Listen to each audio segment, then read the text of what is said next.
Good evening and greetings. We are live from deep within the majestic Trinity Alps of Northern California, and this is from the Hermitage.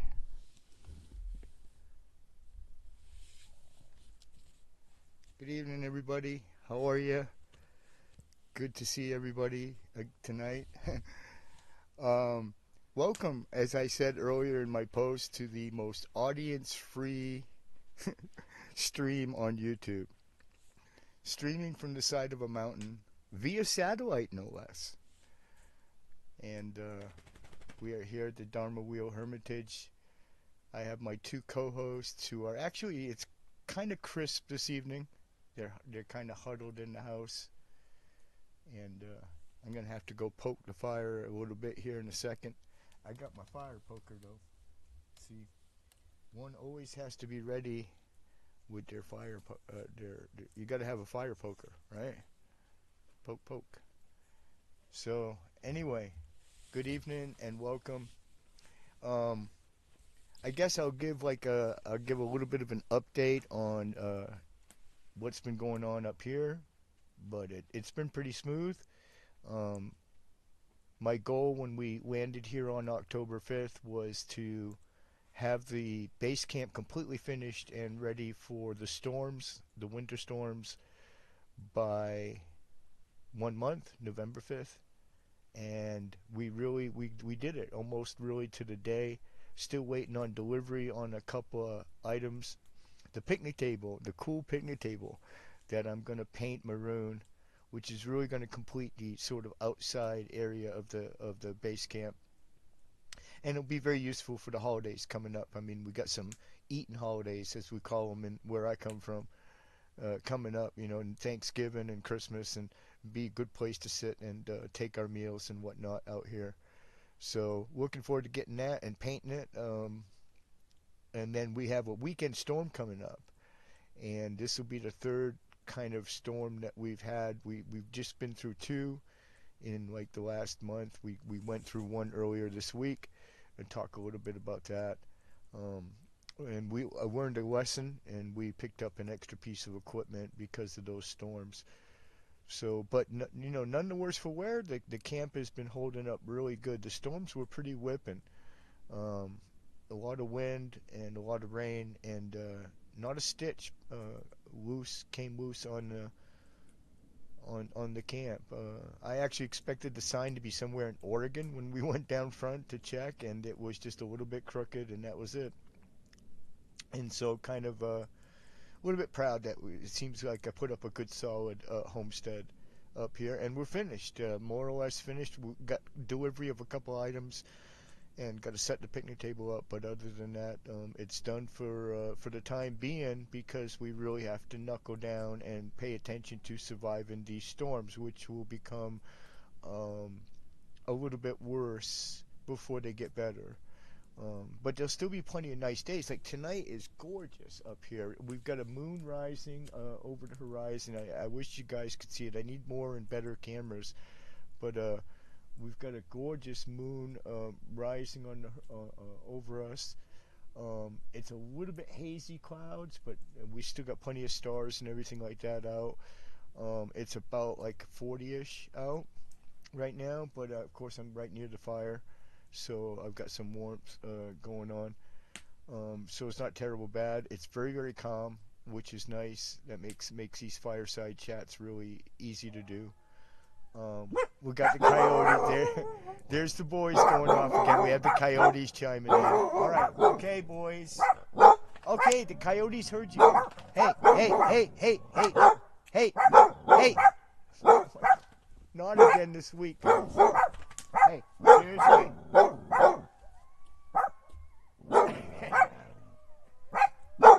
I guess the coyotes are a regular part of the show. It's like National Geographic of Buddhism or something. I don't know. Okay, guys. The coyotes are not part of the show, guys. It's unplanned guests. Stay right here. It's not like you're going to go running after them. I got to put some more fuel on the fire. Beef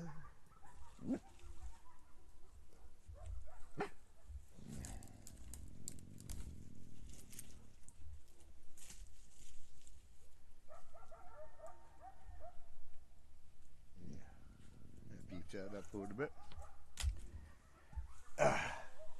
So as you can hear in the background, no doubt, we got the coyotes back again this week, and the boys just having a little bit of a difficult time. I mean, they've spent their entire lives living in the city landscapes from Mexico all the way up to the Bay Area, and so they've lived a very lived in the urban setting their entire lives, and so to be up here in the mountains is new for them. I mean, it's nature to them. It's natural. Hey, Weeza Zen, coyotes, right? And I've got the cool microphone that picks them up, I guess, because I listened to the stream from last week and I could hear them actually really well. It's kind of funny, man. I mean, we're that deep in country, right? Um, hey, hello, Weeza Zen again, and Bone526. Hey, hello. Good to see you tonight. Welcome. Welcome to the most audience-free stream on YouTube. um, yeah, we're using satellite technology and everything just to stream to you from the top of a mountain in the Trinity Alps of Northern California. So, but we're live here at the Dharma Wheel Hermitage, and that was kind of the update. So, like I said, we closed out November 5th. We really closed out that first month of settling up here. Hi, Weeza Zen. We really closed out that first month right where I wanted to be. The camp is complete. It's well rounded. I'm going to talk a little bit about the storms. So we've been through a couple of storms already. And the first one, it took me a while for this to dawn on me. You would think it would have come to me right away, but I've been thinking about a lot of different things and a lot of different systems. But one of the things that I've paid special attention to is power, electricity. And we have some really big, nice solar panels and some nice power stations. And I'm going to do an unboxing show, like for the Chainsaw Hermit show. I'm going to do that. The next episode is going to be on power. In fact, the next two episodes. Um, and so we had the really good solar stuff, and that's great going into a storm. But after you sit there for 2 days with the wind howling around you and the rain, um, what happens is your power runs out, because there's no sun, right? And I don't know why it took me two storms for this to dawn on me, but the answer is pretty simple, and I'll show you. And we went ahead and ordered it, and we've got it like on the way. So I don't know why I didn't think of this beforehand. I guess maybe because I didn't imagine that they came as small and as inexpensive as this. I thought if you wanted, I guess when I thought wind turbines, I thought, wow, this big deal like on the side of a mountain with these three giant blades spinning. But in fact, you can get them quite small. This is a 500 watt unit that we've got coming. I'm going to go, I think, to Klamath Falls Tuesday to pick it up and bring it back just in time for the weekend storm. So we'll have time. We'll just about have time to get it set up and running, and then we're going to get hit by another storm. But what's going to happen this time, if this unit works, which I predict it will, is that it will be outside. We'll be inside. But we'll be able to use the electricity this thing generates, which actually is far in excess of all of my solar panels put together. I have about 350 watts of solar panels right now, and that's a lot. That's a lot of solar panels. If you were to see pictures of them arrayed out on the hillside in the morning I put them out, um, it's a decent amount of solar. And we're going to do a show on it, and I'll show you the power stations that I use. I use two main power stations and one tiny little one that I had from being homeless. That's sort of our backup, but two main ones, two primary ones. That's what's powering the Starlink right now, and everything, so that we can broadcast. And so all of that said, the solar shit works great right when you've got sun. And now we've got a lot of sun up here. So the investment is definitely worth it to have 350 standing watts of solar. It's a lot of work, to be honest with you, to put them out. They're heavy. They're really big. They're heavy solar panels to carry them out and then carefully set them up on the hillside every morning is a bit of work. It's a nice chore. That I think of it as like farming sunshine, right? But these storms have taught me, and also I know from living in Northern California that all of March is going to be windy and blustery and overcast, right? So these storms have really woken me up to this, and I went ahead and did the searches and found out that you can in fact buy but 500 watts doesn't sound like much, but it's a lot. It's 150 watts more than all of the entire solar array put together. So it will power everything throughout the entire storm. We will end the storms now with full power packs, not empty ones, like, literally, can't wait to get them out in the sun because you got no power at all, right? Now we'll literally end these storms um with full power. If it works as predicted, it should power the power packs and all of our electricity needs as well, and keep them full and give us all the juice we need during the storms. There's a way lot of wind, guys. You just don't know. It starts and it just doesn't stop for like a day. So it goes all night, all day. And this will be beautiful. Now, and just from a personal sort of psychological thing, like I don't do well with wind, guys. I'm going to tell you that right away. And especially my dog's the same way, although he probably got it from me. But I don't do well with wind. Okay. I mean, the camp is really battened down, but you're in a tent. Okay, it's a really big tent. It's a really nice tent. I'm not complaining at all. It's a gorgeous tent, but you're still functionally in a plastic house, right? And when you've got just millimeters of plastic between you and that kind of howling weather, um, there's a psychological, for me especially, because I'm, like I said, I have a sort of a thing about the wind. It's very draining. It's very psychologically draining. Not having the electricity to even put the lights on, much less to do things like maybe put on a little chant or a little folk music or something to sort of, some sort of background noise or music to take the mind off the wind and to just, make warm the environment up a little bit during those storms. That kind of thing, it can really make the difference between coming out of a storm feeling really raggedy psychologically and coming out feeling, hey, I tackled that. We tackled that. We did it. And it can really make a difference, and all of that requires electricity. Not a lot. We're not generating gobs of electricity here. The most power intensive thing I run is the internet, and that's probably the Starlink unit, and it takes about 45 watts of continuous draw for all of the time and that's including the Wi-Fi and the satellite receiver, everything. So it's not a bad draw, actually. 45 watts for what is essentially a satellite uplink, um, to the internet. So and so this is going to make the difference. This is going to give us the edge we need so that we can have electricity all the time, not just on the gorgeous sunny days, but also on the crappy windy days. And it was very affordable. I mean, like I said, this is more power than all of my solar arrays put together, and at about probably a fifth of the price of what I paid for the solar panels, which of course are quite expensive. More, they've come down over the last few years, but they're still quite a bit more expensive than this. This is a lot of juice for. I paid about $115. I bought it in Oregon, so there's no tax on it because it's a renewable energy device, right? So there's no sales tax on it and no delivery because I'm going to drive up there to pick it up at the Home Depot. And that's where I bought it. If anybody wants to know, you can just go to Home Depot and search them up. There's a bunch of different units, a bunch of different wattages. This is going to be perfect for a sort of a trial run, and it really it fits the bill and I guess finishes our little mini electric grid. And this stuff's important because going forward, because we're going to expand the Hermitage.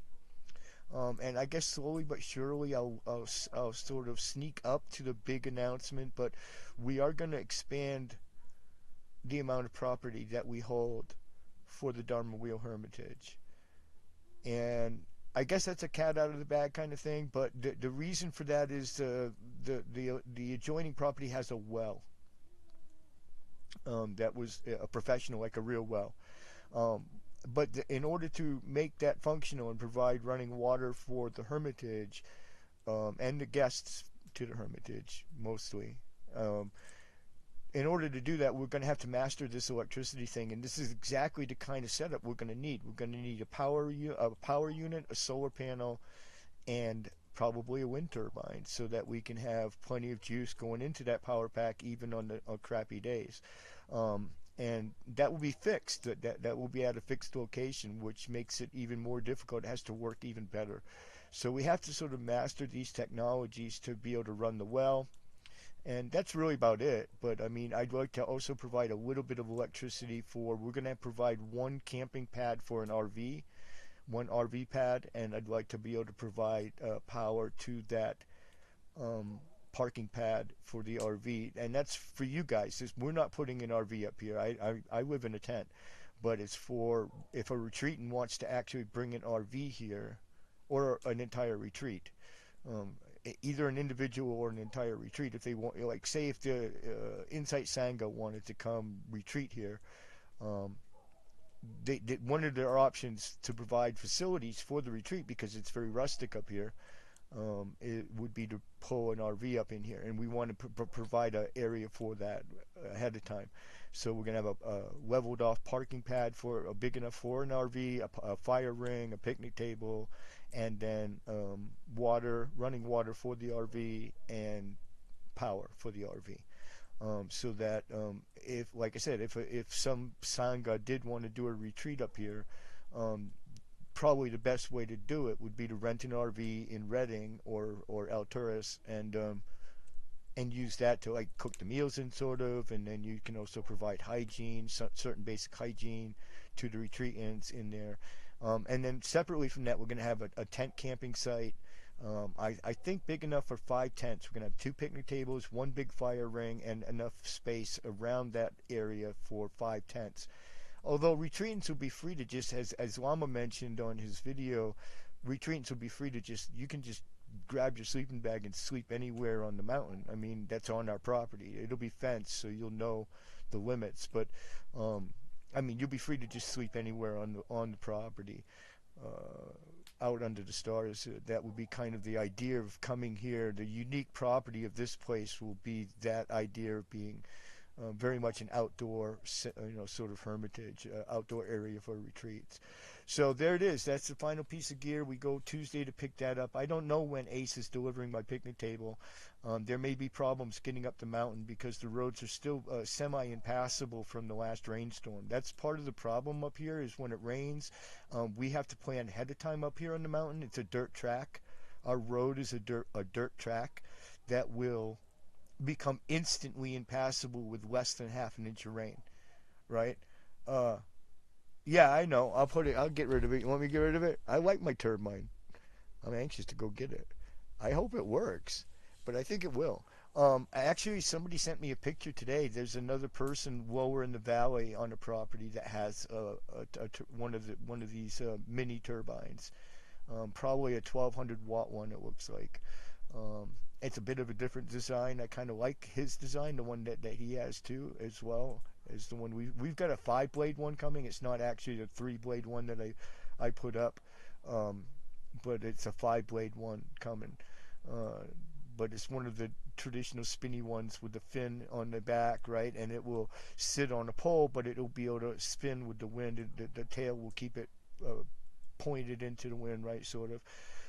And our wind is very much a ground wind here. It's not like a up high wind. We don't have to put it up very high at all. Just, basically like 10 feet off the ground is going to be more than adequate, because the wind, when it does come, is real ground hugging wind. It almost goes under the trees, if you can imagine, and really hugs the ground as it goes down the mountain and through the valley, and across the valley. So And it comes in very predictable directions too. So um, there's that, and it'll be it's going to be a challenge. It's not going to be much of a challenge, I think, to put up, and we'll get it up and running by the weekend storms, and I'll report back. Like I said, I'll do episodes of the Chainsaw Hermit on the solar, and then I'll do a separate episode on the wind turbine to talk about how important is that, right? I never thought about that, but why would I not harvest all that kinetic energy that's literally driving me crazy, right? And using and causing me to, use up all my power, right? Because I got no sun. And why would I not harvest that and solve two problems with one simple and very inexpensive, really affordable guide? It's 115 bucks, and it will power any.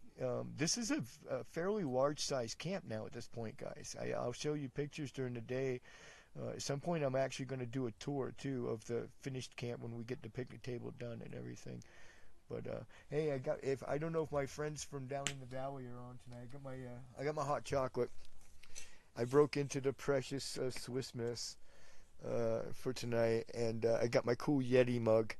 Dudes, I love this Yeti mug. If you and how appropriate is it to live on a mountain and have a Yeti mug? I mean, it's just like, isn't that almost like? I mean, that's a stereotypical Dharma bum thing going on here, right? I mean,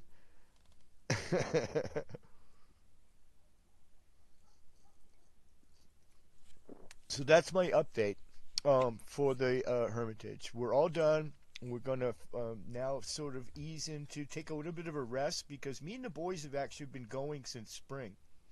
When we bought this property early in the spring, we were still down in Antioch, and we had to build this whole kit, this whole camp down there. We built it down there and then brought it up here in boxes. But we had to, we had to obtain the items, and we had to pile them up, and then transport them all up here to the mountain. And that took the all of spring, summer, and really until now. And so now we kind of take a break, a rest, and do some practice and a lot of prayer of gratitude and ease into Thanksgiving. Thanksgiving in my family is a really a big deal, and not because of the sort of traditional sort of cultural thing that's attached to it. It's more about, well, gratitude, obviously, right? I mean, first and foremost, and then family, because I think that's who you're the most, that's kind of what you should be the most grateful for, right?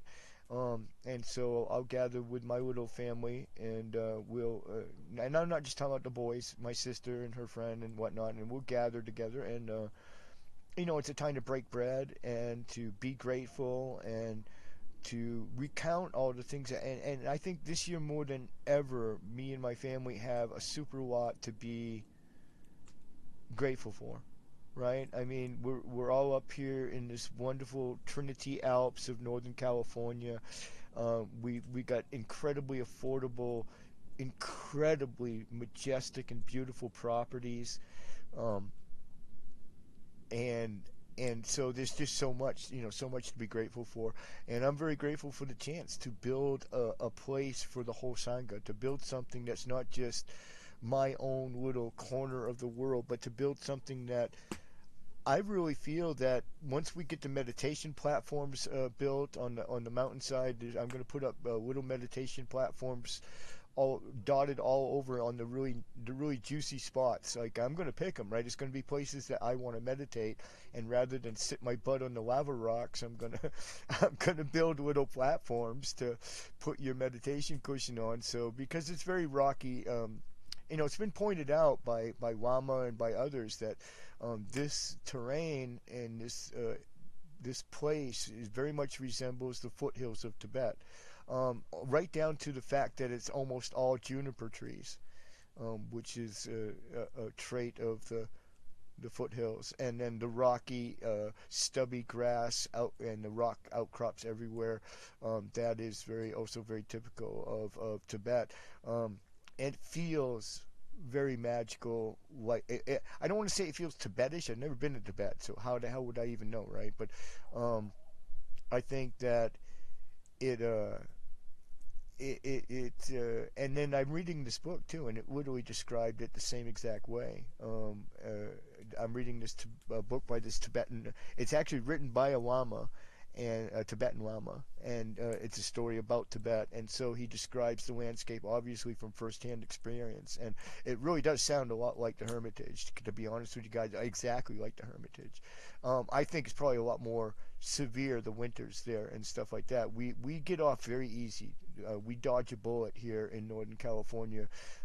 Winter, even if it does get even a tiny bit severe, it will be very brief, no matter what. By by February, you've got 4-inch green grass everywhere, and by May 1st, it's 4 feet tall, and there's wildflowers everywhere, and it's 80 degrees out. So, no matter what happens in the next month or so, it's gonna be over quick. And so we do Thanksgiving and the holidays and everything, and Christmas even, because we have Christians in our family. So, you know, we're a mixed religious family, right? We gotta touch all the bases, and I love Christmas, so I don't mind. I'm gonna put the tree up and put a little fake tree. Obviously, I'm not gonna cut down the real one, but I'm gonna put a little fake tree up and do Christmas, you know, and then the New Year I like too, because it's really a chance to sort of take stock, and I might do a retreat for the first 3 months of the year. I was reading the other day about the rain retreats. Um, I was reading, and for those who are Buddhists, know something about Buddhism, the rain retreats are very sort of culturally pivotal to especially ancient Buddhism, the way that Buddha practiced it, and even though the rain retreats sort of have this mystique to them, you know, to take the 3 months off during the rainy season and retreat. Zan, stop. No, stop, stop, stop, stop, stop, stop, stop. You guys, be good. Hey, I'm talking. Thank you. Hey, I'm saying important, pithy stuff here. No, be quiet. It's just somebody driving around. It's no big deal. Um, but anyway, I was reading, and I knew all this about the rain retreats. I knew that they held this sort of central, like sort of core cultural role and everything within Buddhism. But what I didn't know, and I don't know how I missed it, because it's actually the base story for the rain retreats in the scripture, but is the reason for the rain retreats. And it's like perfect, because we've been living up here with this idea that we live on these dirt roads, and so when the rain comes, you have to prepare ahead of time, and you can't really go out for days afterwards because the road has to dry. And if you do go out, you're going to mess up your road. That's the thing, that if people drive on the roads right after the rains, they ruin them, especially like if they go tearing through with a four-wheel drive. That's great for them, they got through, but they ruin the road, right? I mean, they just destroy it going through because it's all mud, right? And so they just tear it up. And I didn't know this, but that's how the rain retreats started. So 2,500 years ago, you got to picture this, right? And Buddha's still alive.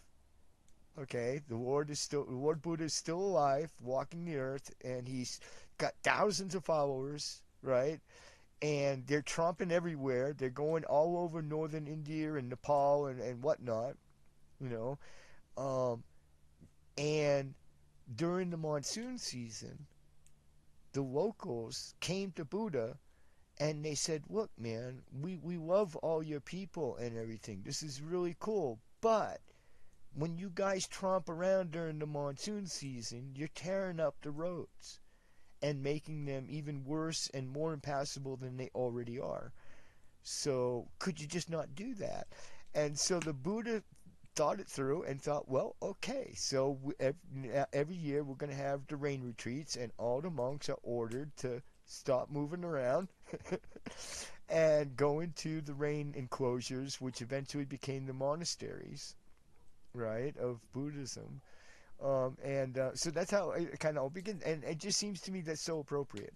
It's a very appropriate time to not move around up here, because it's the rainy season, and moving around up here destroys the roads, exactly like the original tradition sort of talks about. So I believe that I'm looking at every year doing a 3-month rain retreat. It won't be a silent retreat. I'll still do like the Saturday show and everything, and talk about my experiences up here, but I do think I'll isolate myself to the property during the first 3 months and do a formal retreat. I'll find somebody to be my teacher during that retreat, and I'll pick a core thing I want to achieve during that retreat, and I'll stay up here for 3 months and do that every year. And then there's a little ceremony you do at the end when you come out of the rain retreat, and then it's over. But I think it's very appropriate in so many ways. And when I learned that story, I just said all the more impetus to try to do that every year. And then another thing that we're looking at doing going forward is doing pilgrimage. There are some incredible monasteries and establishments that lie in a column up through the Trinity Alps, up around Shasta, and then north all the way to Spokane, Washington, and the Canadian border. And they're some of the finest monasteries and abbeys, Buddhist monasteries and abbeys in the United States of America. They're the best of the best, in my opinion. And they include things like places like Riggs and Ling outside of Junction City, which is a gorgeous Tibetan monastery. I can't pronounce it, but Tashi Choing, I think, is the way to pronounce it, which is just north of that, over the Oregon border. The Zen Buddhist monastery at Mount Shasta, and then Savastri Abbey up in Spokane, which is they have just built such an incredible monastic establishment up there. Real nice. They just dedicated their prayer hall, if you follow them on X or Blue Sky or any of those places. But and so that's something we're looking at doing possibly in the summer months, and then the fall months really concentrating on doing hospitality and having open. That's kind of the cherry of the weather. September, early October is really the sweet spot, because you got the nice cool nights and you've got the nice warm days, and it's really quite perfect. And so we'll save the early autumn months for trying to get host retreats for the Insight Sangha, or for anybody else that is interested in coming here and doing a retreat. So yeah, and I think the other thing I wanted to talk about tonight, one thing is the idea of, hey, come on, you guys, stop. There's nobody here. See, Dan, really, you guys can't do this. You gotta go in the house. No, go in the house. If you can't handle it, you gotta go in the house. Can you deal with it? It's just dogs barking, dude. Alright, cool.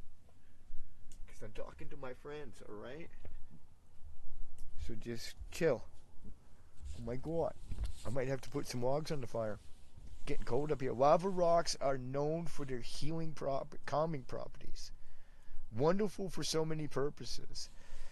Yeah, they are. And a lot of free building material is the way I look at it too. I really think I'm going to do the final version of the prayer hall in lava rocks, actually. Probably build it completely, because that's the only way I really will feel comfortable doing votive offerings, like real candles and lots of incense and stuff like that.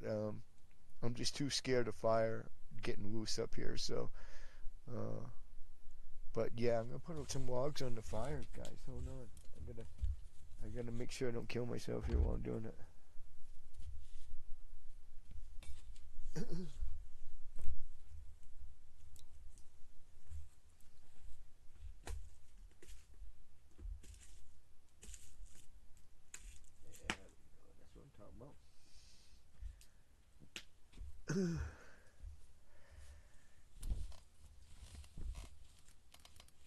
So, and I think that the other thing I wanted to talk about tonight on the stream, do we have how many?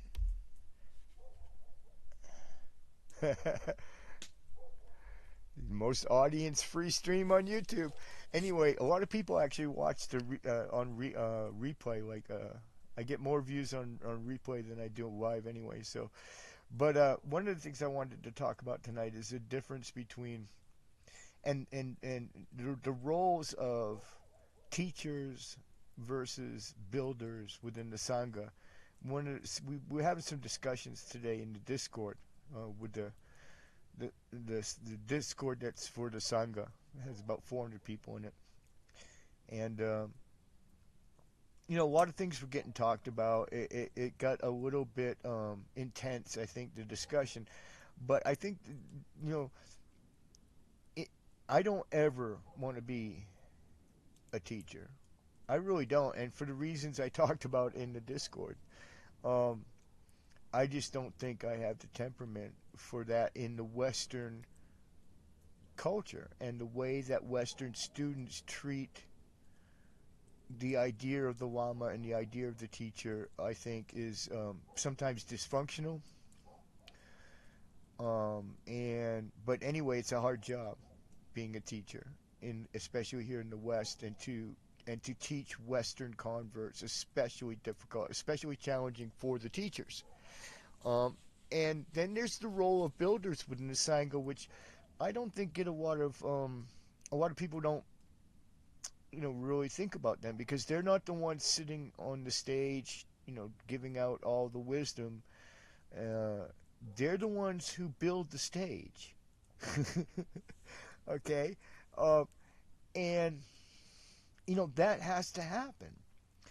Before there could be beautiful religious ceremonies taking place in the brand new Buddha Hall up at Sarastri Abbey in Spokane, before any of that could happen, somebody had to build the Buddha Hall, right? Um, Somebody had to organize that. Somebody had to finance that. Somebody had to see to that and plan that and make that happen, will that into existence. And I think that most of the time, I think those roles are separate because most people are not capable of doing both roles. I'm not. Like I said, I'm never going to be a teacher. I'm always going to be a builder. I'm going to build sacred space, primarily for the rest of my life right here on this property. But I've always been of that, whether it was online or content creating, Dharma related content, I'm a builder. That's my role in the Sangha. And I think it's an unsung role. And I just want to say that, you should give some care and some thought sometime when you go into a beautiful Buddhist retreat center or prayer hall or whatever, not just for the people who are giving out the wisdom there, but for the people who are most likely different people than the people giving out the wisdom, but the people who actually put the four walls and the roof up, and made that happen. Okay, guys, you got to get over. No, okay, you're going in the house now. No, Sam, that's it. You're done for the night. No, come on, kid, in the house. No, if you can't handle it, you got to go in the house. Thank you. No, in the house. No, shut up. Oh my God, doggy drama. But anyway, I wanted to talk about that, and I think that what makes Lama Choga, the famous chainsaw Lama, I think so unique and such a powerful figure, and such a really a galvanizing figure for the Sangha. Yeah, I mean for us, for me, for all the people in the Discord that we were having a discussion with earlier. I think what makes Lama Choga so unique and so powerful of a figure is that he has combined both roles. He's a builder and a teacher. And that's really what made everything so startling, right? To see a guy in monk's robes wielding a chainsaw and building a hermitage with his own bare hands. That's pretty wild, right? And so I think that that's why but I'm no Lama Choga. And I just wanted to point that out. And not everybody is. Most of us aren't. I think most of us have to pick a role and really try to just master that one thing.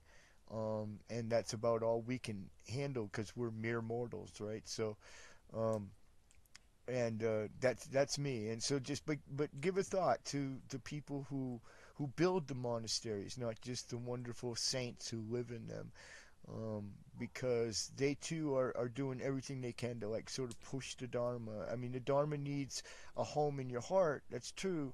But it also needs a roof over its head, so when the rain comes, because ultimately the Dharma is us. The Dharma is the people, right? So, and I think then the last thing I wanted to talk about, I had a guy that I was talking with, and I'm not gonna call him out. Just a friend who came to me. Actually, several friends came to me this week. Sangha members came to me, and they all had in a strange way, a similar thing. They were all having a rough time, and they wanted my advice. You know, dealing with things like fear and anger, things like that, and how hard sometimes it could be to um, live in modern society and life. And again, I'm not a teacher, right? I mean, I don't have any great wisdom. I'm also afraid a lot of the time, right? And I'm also angry a lot of the time. So I don't have any great answers. But I did think about it, and when I spoke with these folks, I also thought about it. That's what kind of formulated this for me. And I wanted to share it with you. And that is, I think that in Buddhism and in the sanghas that we are all involved in particular, there's obviously a heavy emphasis on meditation. Meditation is undoubtedly a core practice of Buddhism. But there are 8 other parts of the path. It's an eightfold path, not a one-fold path. Meditation is one of the 8, okay? But it's a broader path than that, and I believe that one of the things that is often overlooked, especially in sort of Western secularized Buddhism, is prayer. Just the simple power of prayer. I think it gets overlooked and it even gets poo-pooed sometimes. I remember, Lama Choga kind of chuckling about the prayer wheel and how, it's considered the practice of old folks and peasants and whatnot. But you know what? I don't subscribe to that viewpoint. I think that prayer is this core part of my practice. And I'll be honest with you, I told my one friend I pray way more than I meditate. I pray all day long. And especially up here on this mountain, I mean, I literally go 10 minutes working, look up at some beautiful sight on the horizon because I'm literally surrounded by incredible views, and just break into prayer, just break into Om Manis. I love walking the hillside and checking the property out and everything with the prayer beads. You know what I mean? And trying to see how many times around I can do the prayer beads before I make it up and down to the top of the property and back down to the bottom. I mean, I pray constantly, all day long, from the minute I get up until the minute I go to bed. And for me, especially, I mean that is my with the fear especially, that is one of my biggest ones. And for the Tibetan Buddhists out there, I would just encourage to think about Green Tara. She's the patron of this property, of the Dharma Wheel Hermitage. I literally feel her presence here on this property. Um, and I think the boys have actually seen her on the property. I'll be completely honest with you. But so Green Tara is one for vitality and peace, harmony. Um, if you're afraid, Mahakala. you know and I know a lot of people say, well, you got to know you got to have the empowerments, and you got to have, well, the Mahakala prayers are in the Tibetan prayer book over at the Garshan Institute. I'll show you where to download them. So if you want to say the exact mantras, fine, but you can also just talk to them. I do it all the time. Mahakala, just please watch my ass, man, today. Just please, because I'm not feeling I'm feeling nervous, you know, and so have my back. And you know, it may not be the same thing as meditation, but it has a place to play, and it has a part in the path, and also a part in um, peace of mind. You know, if people are very troubled lately, I've noticed this. A lot of people coming to me that are troubled. And I think the only thing I can offer beyond meditation, which you've already got that. I mean, every Lama online is teaching meditation constantly. Tomorrow I will attend 3 different classes tomorrow. On Sunday especially, there's a lot of them, and I will attend 3 different meditation classes tomorrow online, and so there's a lot of meditation, but there's not a lot of people that you'll hear talk about the power in Buddhism, the power of prayer. But I recommend you give it a shot and think about it, because um, I think in the West we tend to secularize prayer out of Buddhism. You know, we love to say it's not a religion, it's a philosophy or a science, but it is a religion. There is a prayer aspect. There are gods. You know what I mean? Okay, guys, really, come on. Why do you why do you do this just because I'm talking to people? You got to be quiet. No, it's dogs barking 20 miles away. Seriously, sip it. My God, so dramatic. So anyway, that's my musings for the evening that I had on my list. We still more or less audience free. That's great. That means we can quit at 10. But it'll make a fun stream for people to watch afterwards. But they missed all the fun of a fireside chat. I mean, I gotta poke the fire again, guys. Hold on. Oh my God, the coyotes are gonna kill us. Oh my God, you guys are so funny. I think you're just jealous of the coyotes, guys.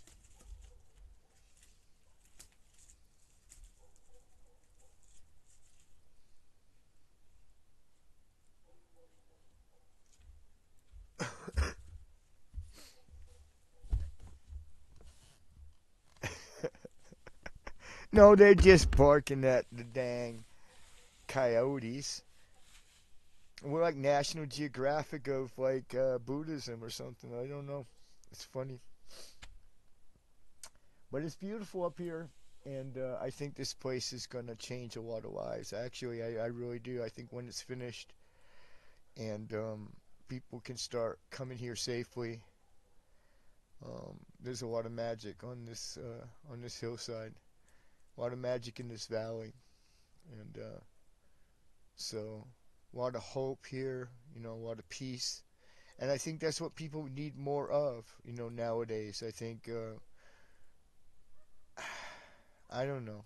Like I said, I got into it today in the Discord. Not really, not in arguments, really. Just, I think that Western converts, especially younger ones, tend to be incredibly neurotic. And they tend to use the lamas as sort of ad hoc therapists, and I just really feel that that's the wrong approach. It exhausts the lamas who put up with it, who deal with their students that way on that level. Um, I'm having a bad day. Maybe I should schedule a Zoom call with the lama. I don't know how many times I've heard that, like in the Discord, and I finally spoke up about it. I just think that, you know, if you really need to talk about your little life problems, you should get telecounseling. And because lamas are there to teach empowerments and meditation and prayer and conduct the ceremonies of the faith and preserve and, you know, found monasteries and ordain monks. There's a role that lamas have in all of this, and it's not doing, you know, free Zoom, you know, therapy sessions essentially, and you know, he's there to answer questions about meditation, and if you're doing it right or if you're doing it wrong, and then the rest of it is for you to figure out. I think there needs to be more personal responsibility, um, and again, this I think this is a purely a Western thing, amongst Western converts. I cannot imagine in the East that people go to their local lama at these huge monasteries in Nepal and Bhutan and places like that, and bring their little everyday problems to, if they get one precious chance to like sit down and have a one-on-one with a llama, I really doubt that's what they're going to be bringing up. I really do. I think they're gonna shoot higher than that with any questions they do have with the llama or anything they want to talk about with the llama, and I just don't imagine it happens that way in the East. People who are raised in Buddhism have a they, like I said, they have personal responsibility. They're going to deal with their own life problems, and they're going to get what they can from what is rare, the rare jewel from the Lama, which is the knowledge, the wisdom that he has, and everything else they can pretty much figure out on their own, right? And so, and I think that it's exhausting for the Lamas, and it's also unsustainable for the Sangha going forward because um, the Sangha, especially the Insight Sangha, you take Lama Choga for instance, he's the only Lama, right? Let's face it, that's it. And there's not that I know of any potential Lamas in the making, and that's going to become a problem with the current model of the way it's going to become too taxing. He came out of the last retreat visibly exhausted. He made streams and talked about it. He's talked before about this idea of people using the Lamas as ad hoc therapists. Um, and if we're going to sustain this kind of model, then we're going to need more Lamas, and either we import them or that means somebody in the Insight Sangha is going to have to step up and become a Lama, and a teaching Lama at that. I'm going to take the robes, but I'm never teaching, so I've already made that clear. That's just, I'm a yogi. I'm going to stay up here on my mountain and meditate, and that's all I want to do. But um, I think that it's either that or we have to make a more sustainable model. If we're just going to have this single Lama for a while, then we have to make it so it's not so exhausting for him to do retreats and to provide this um, this level of access to him. It means we have to be um, judicious about what we bring to him, and what we, when we schedule a Zoom call, we need to be judicious about what we're discussing in those Zoom calls, because those Zoom calls are his time, his life, and also his uh, his it's his brain that's having to work also, and that's tiring, very tiring. And I just felt it after this last retreat. I think Lama came out of the last retreat really exhausted, and I just don't see that as sustainable going forward with a growth positive Sangha like the Insight Sangha. It's growth positive. It's growing every retreat that we've done. More and more people have been in the retreat. Every day there's more and more people in the Discord server. It's more and more people following the YouTube channel.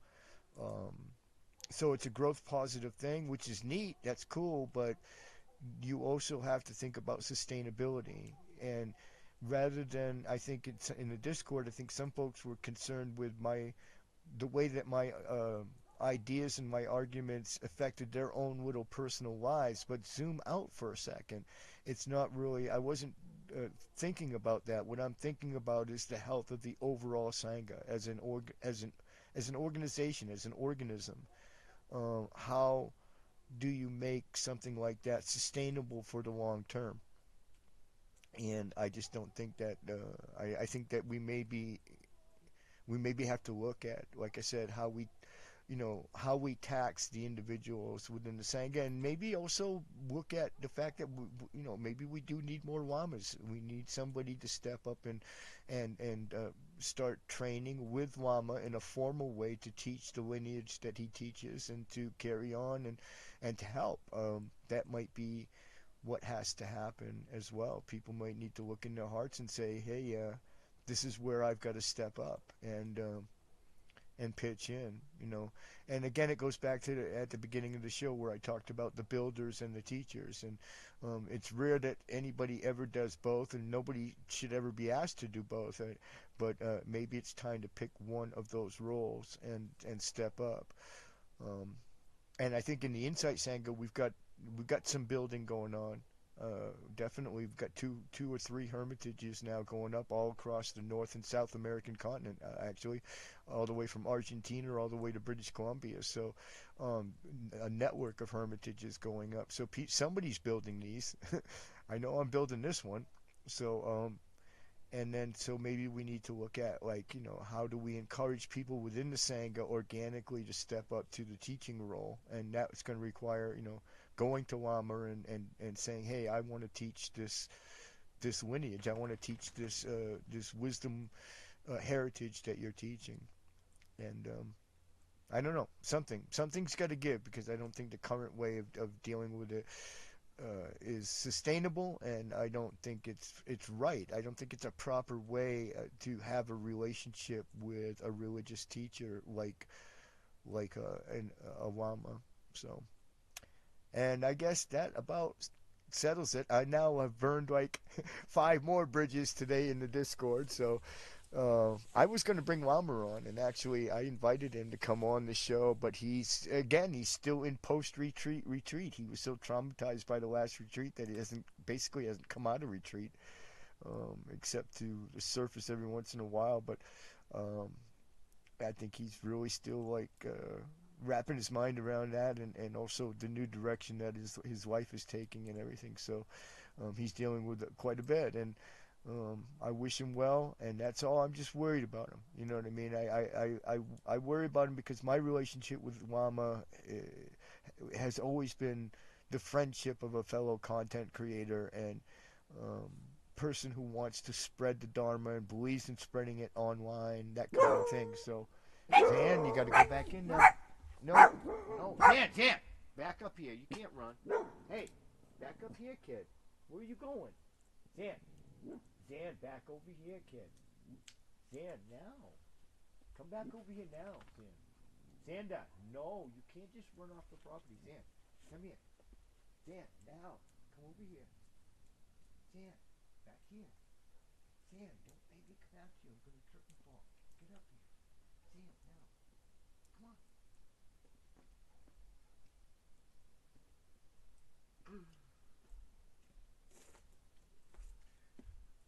All right. That about does it for the most audience-free stream on YouTube. Where are we at? Time to go.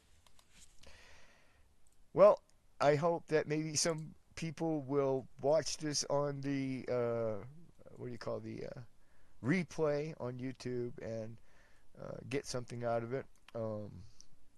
Thanks everybody. Give, like, and subscribe if you do end up watching it on YouTube. Donation links are below if you care to support the Dharma Wheel Hermitage. We will gratefully accept your donation. And I guess we'll call it a night, and we'll see you guys next week. Next Saturday, I think it's actually going to be... Oh, no, you don't got to babysit next time. They're fine. It's an audience-free stream anyway, so whatever, you know what I mean? And the coyotes are really only out during the moon. And next week, guys, I don't know if there's going to be a stream, just in case some people watch this later on to the end of the stream. Next week, I'm pretty sure we're not going to have one. It's going to be raining, and it's just not possible to do a live stream in the rain. It has to do with the acoustics, the noise. It's just too noisy to be able to manage that. So if it is raining, and I suspect it will be next Saturday, but if it isn't, if it's not raining, I'll do a stream. But most likely indoors, because it will probably not be good weather like this. These wonderful fireside chats are not going to last much longer. It will eventually become inclement up here. And but I wanted to squeeze one more in. We had a beautiful, calm night, and gorgeous moon out, and wonderful fire. Thank you all so much for those who watched on the replay. Thank you guys for my friends and whatnot for hanging out with us tonight. And we did have a few people pass in and out. So thank you guys, everybody, and we'll see you next week.